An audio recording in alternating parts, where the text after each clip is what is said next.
দাস ধুরদুতি মহার করার কি নাম জিতুমণি 3 4 5 6 5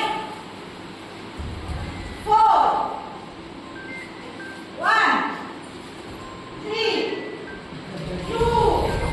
2 5 6 2 1 3 5 6 1 3 ঠিক আছে সবাই নিজৰ নিজৰ নামটো কবা কিন্তু উপাধি কব নালাগে টাইটেল কব নালাগে অকল নামটো কবা অলপমান আগুৱাই আহা ওকে কোনে ষ্টাৰ্ট কৰিব কোন এইটো 44 নে ফাইল আছিলে 45 ৰ